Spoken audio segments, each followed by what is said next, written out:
Welcome to Foundation Friday. The dedication and covenant of silent unity was signed on December 7th, 1892 by Charles and Myrtle Fillmore, founders of the Unity movement. It is unlikely when they signed this covenant that they had any idea how far-reaching unity would be as it evolved into the church we know and love today. We invite you to join us as we explore and share some of the original ideas, teachings, and writings of the men and women who created the foundation of the Unity Church. Hi there. Thank you so much for joining us here today for our Foundation Friday program. Today we are going back to our beginnings and the oldest son of Unity co-founders Charles and Myrtle Fillmore. This is a lesson from Lowell Fillmore, who was involved in Unity his entire life in several different ways. Today we are sharing his lesson, You and Your Family. This lesson ends with a set of affirmations that you can use, that you'll find helpful as you work towards restoring love and joy into your family's system. Here we go. Remember that if you have inharmony in your home, no matter how bad the situation may seem to be, you can bring harmony and happiness back into it by giving a little time each day to a definite line of positive thought. Divine love is the keynote of a happy family. You have a real home when love is being expressed by all the members of your family. If certain members seem to have lost their contact with the principle of love, do not despair, for you can help them become established in it again. You can best help them through your silent words.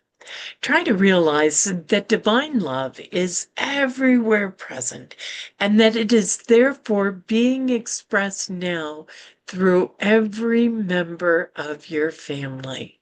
Even though it may seem to be lying dormant in certain ones, know that it is not lost. By realizing this truth for your dear ones and by dropping out of your thoughts and words condemnation for any of them, you will be able to awaken something in their hearts that will quicken God's love in them. And thus you will be able to restore happiness and harmony to your home. Give thanks for the presence of love in each one, even though there may seem to be little evidence of it at first. Give thanks for the things you desire and you will attract them. This is the law. Give thanks because you know that God has implanted love in the heart of every man, woman, and child. When a person does not express love, he has just forgotten about God's gift of it to him. And he really needs to have his attention called to it by someone who remembers. Preaching at him will not be nearly so helpful as knowing the truth for him.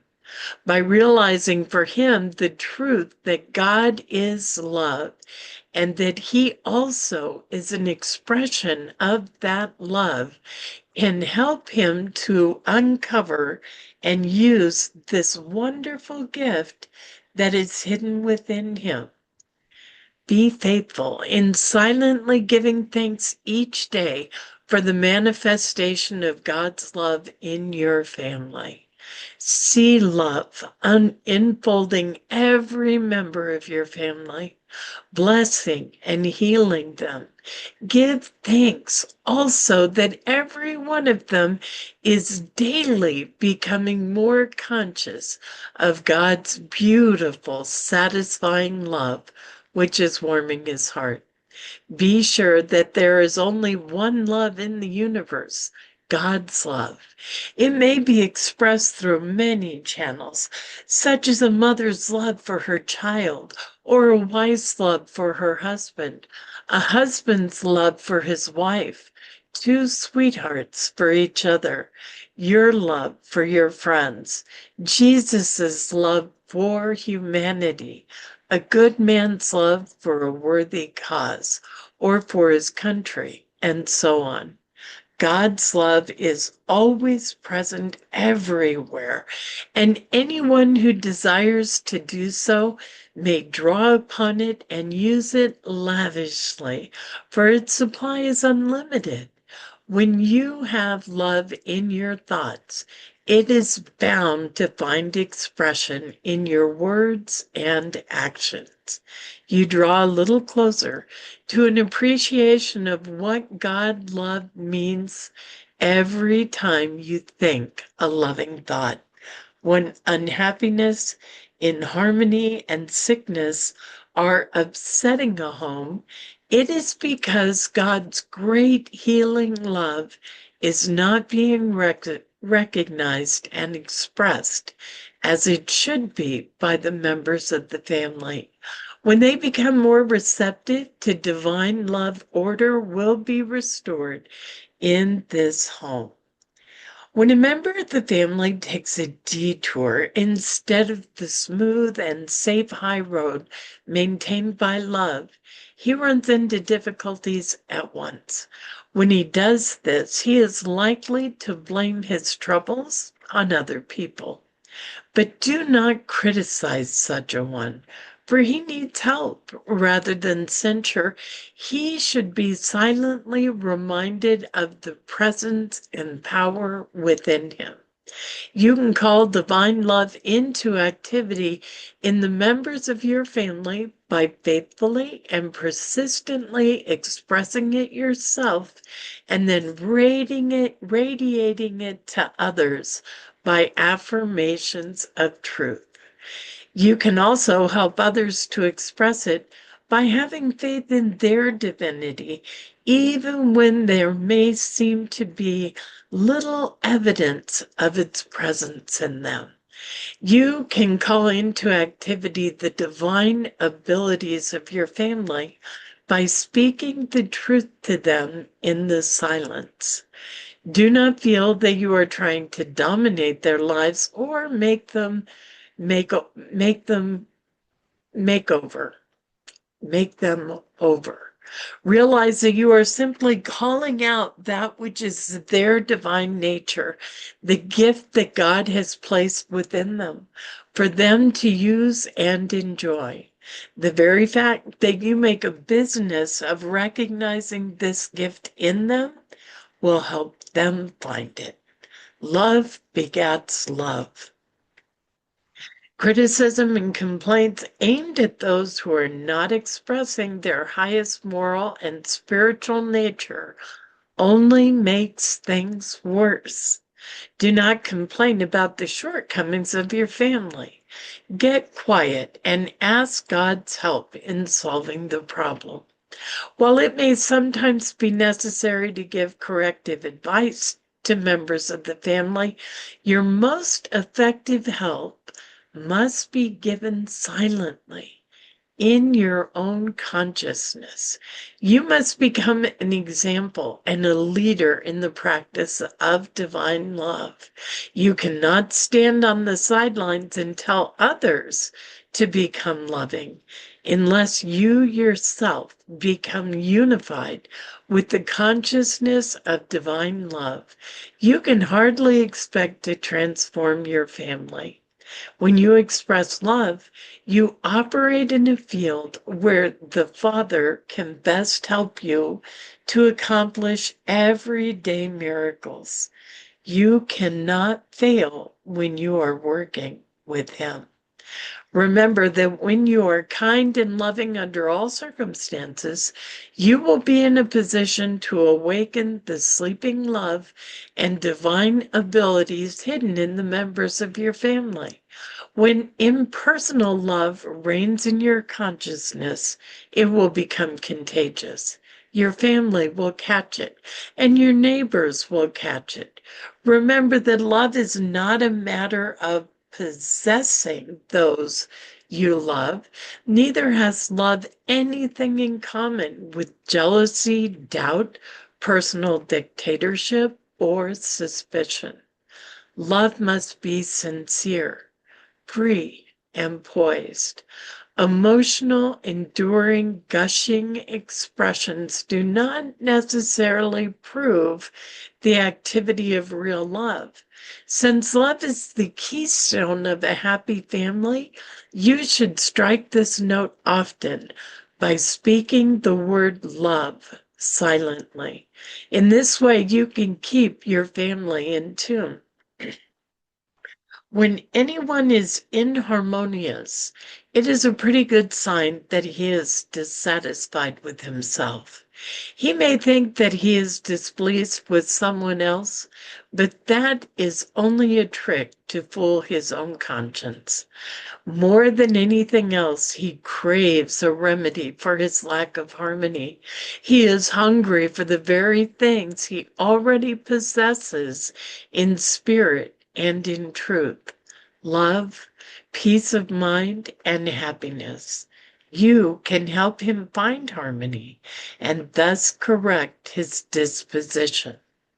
Remember that in spirit you are good and kind and loving, and so are all the members of your family. All of you are noble, thoughtful, wise, and considerate. All are thrifty and cooperative.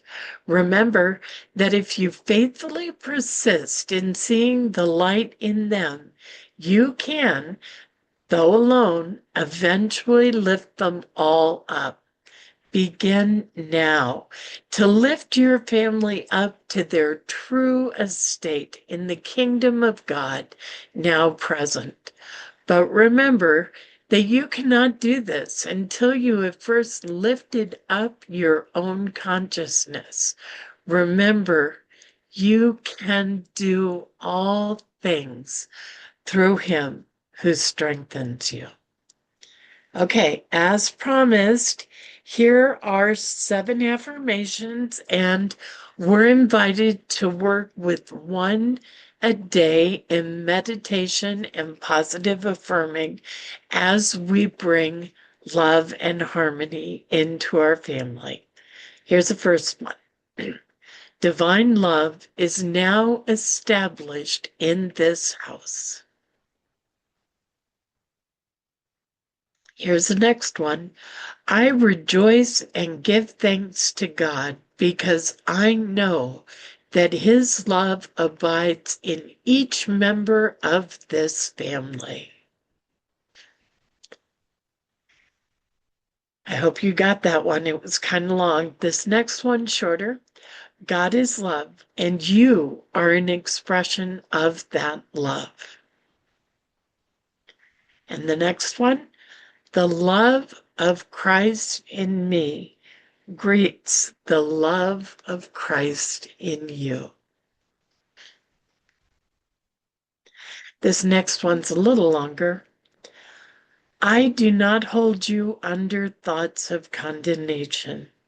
I set you free to do the will of God. I think that second half could be an affirmation all by itself. Okay, here's the next one. You are no longer under my personal dominion. You are free in God's love. And here's our last one. God's infinite love surrounds, protects, and prospers this family. Well, I don't know about you, but I was very moved by this lesson. And I know I'm going to be using these affirmations and just excited to watch love bloom and blossom in every family member. Before we go, please know you matter. You are sacred, and you are so, so very loved. Namaste. Thank you for joining us, and let's stay connected and grow in spirit. We are on Facebook. Search for Unity Church of El Cajon and follow us and like our posts. You can reach us on YouTube at Unity Church of El Cajon. Please subscribe to our channel, watch our videos, and leave comments which can help us improve. We are on the web at unityofelcajon.org. Email or call our church office to receive our weekly newsletters, which lists all of our activities and opportunities to learn and grow together.